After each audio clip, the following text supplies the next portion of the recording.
Hello Internet, I am Julia.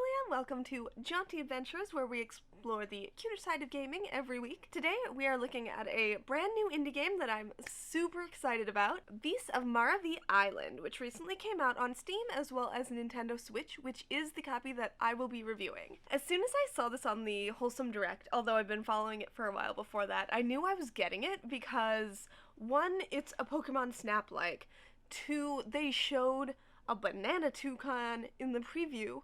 Like, you don't have to go that hard. I was already gonna get it. Banana toucan. So in my lane, like, you don't even know. I love birds, like, slightly too much. Beasts of Maravilla Island is a really lovely take on the Pokemon Snap idea. It's a very cozy game, very relaxed, a little bit on the shorter side, but fairly replayable, and it's filled with utterly gorgeous and well-realized and adorable creatures. Instead of being a rail shooter like the original Pokemon Snap, and I want to say the remake, which I have not ponied up for yet, you have full control over your character and get to navigate a fully 3D world, which is a lot of fun because you get to interact with everything a lot more and get more of an immersive feel. You even get to form a bit of a relationship with some of the creatures on this magical island and interact with them a bit more. The controls can be a little bit clunky, and the photography is not fast, but it really isn't a fast-paced shooter like the original Pokemon Snap. Most of the animals are pretty slow and graceful and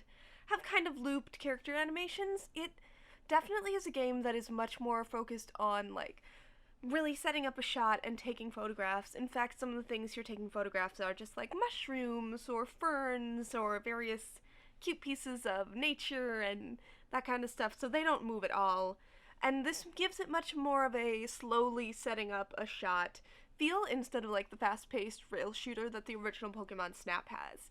Neither are better or worse, they're just very different, and I think it plays into some of the weaknesses of the controls and manages to really overcome that. It also just gives you more of a feeling of being in that world, especially the second level has a lot of environmental puzzles that you solve in various ways, some of which involve a snail. And I think overall, you can definitely see that there was a focused, well-implemented vision behind this game, and I think it really elevates the experience beyond what it might be otherwise. The other main difference between this and Pokemon Snap, as far as I can remember, is that these photos are not graded at all, as opposed to in Pokemon Snap, where you were kind of desperately trying to please Professor Oak as he shouted maybe nonsense at you about photography and like not being close enough to an Eevee. This game, you just pick your favorite photograph for yourself, so there's nobody standing behind you being like, that's the better toucan, unless you live with someone. They might have opinions. At first I kind of didn't like this, especially since it is such a slower, like, really carefully set up a shot. I kind of wanted somebody to be there like, good job, you did it. But after a while, I got really pulled into the world, and I really liked the game, so I started caring just intrinsically about how well my photographs came out instead of trying to just do it for a grade, and it ended up being really fun and really engaging, and almost weirdly empowering. Like, yeah, I say what the best photo of the snail is, and it's that.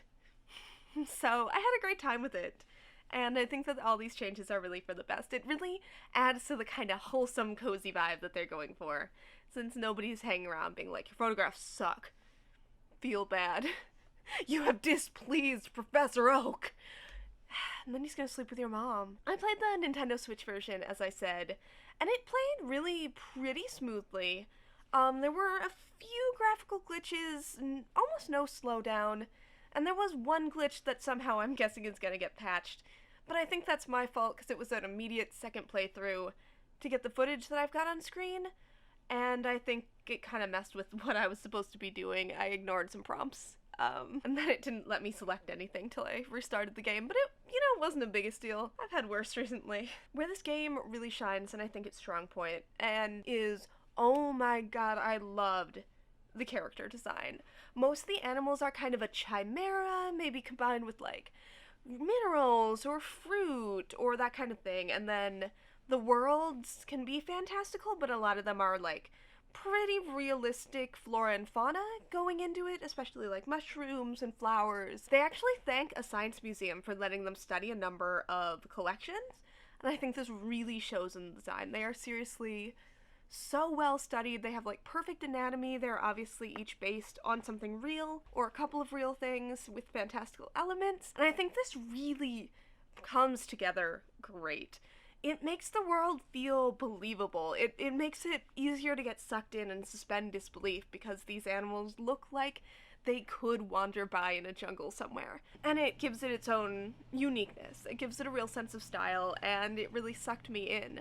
Which is cool because that tends to be what I don't like about games that take a lot of inspiration from Pokemon and in some ways want to become Pokemon, is a lot of times I don't think that their designs are as strong as they need to be to pull you into kind of the monster world and make you want to collect them. This is something I noticed in both Yokai Watch and Ni no Kuni, is that often I didn't like any of the monsters, and this meant that I wasn't very motivated to like fill my team out or power them up because I just like didn't like weird, creepy old man who bounces up and down, you know? It's slowly dawning on me that those two games are the same studio and might have the same character designer. That happens to me in a lot of games that try to be like Pokemon, is they just don't quite capture that magic, and that's what got me just so excited about this game, and what I really, really like about it is how gorgeous this art is, and I just loved finding all the new characters. I loved interacting with the creatures that you get to interact with more and see different poses of throughout the levels. I liked their kind of answer to mythical Pokemon. I just loved the character designs, and I think that elevated the whole game all the way through because the character design and the level designs just were so beautiful that I wanted to sit around and photograph them, which is seriously the most important part of a photography game. This is a completely spoiler-free video since this game is so new and I really can't recommend you play it enough. Like seriously, I adore this game. However, I do want to say that there is an overarching plot as well as a set of characters that you have more interactions with throughout the levels. They're often the driving force of the puzzles that you get to complete. There's a new creature in each level. I especially liked the second level's creature, which I'm not going to spoil, but if any of the devs are listening, I do want a plush toy of him. I will pay. You should make that happen. One of the things that did disappoint me a little bit about Beasts of Maravilla Island is that it's insanely short, and they didn't do a few things that would make it a little bit more replayable. The main thing that I really wish I could see is a new game plot. When I reloaded my save file after beating the game, it just sent me to the very end of the very last level, as if I hadn't taken the final action, and I really wish it had tossed me back to the beginning and had a little bit more like dialogue to be like, oh, it's a new game, like I'm doing this again, and allowing me to keep some of my photos while restarting. That would just encourage me to go back and do the completion while still being able to keep my old save file and just having a little bit more incentive to go back. Since again, it is a very short game. It's only about 3 levels. I beat it in like just over 1 evening, which is not a way I generally rate games. I hate being like, oh, it should be long. I think this is a nice as a short experience, but since I liked it so much, I kind of would love more reasons to go back to it. One of the things they do, however, to make it replayable is they do give you completion rewards, and it is concept art, which is so beautiful and so lovely. Again, if anyone on the dev team is listening, that one piece of concept art that's just every kind of snail that you guys designed, I wanted as a computer background, or even a poster, like a lot. I just like snails. So I really liked going through that, and I think that's, again, a just huge compliment to the art direction of this game, that I was like, I want to go through every piece of concept art.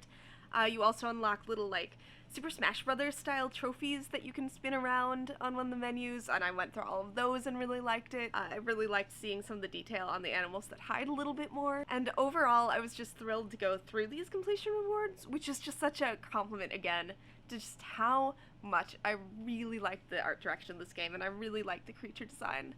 And seriously, that elevated the game a ton for me, and I think that's gonna be, seriously, my photos turned out so cool, it makes me wish I bought that slightly pointless Switch camera, just print them out, stick them all over my new apartment. Most importantly of all, I've had a really stressful month. I'm moving, I'm house sitting, I've got a bunch of stuff to do, and this game made me utterly relax. I got completely swept up on it. I had a gorgeous evening, and I think that's probably helpful for a lot of people. I would highly recommend this game if you just want one evening, think about nothing but pictures of birds and mushrooms and just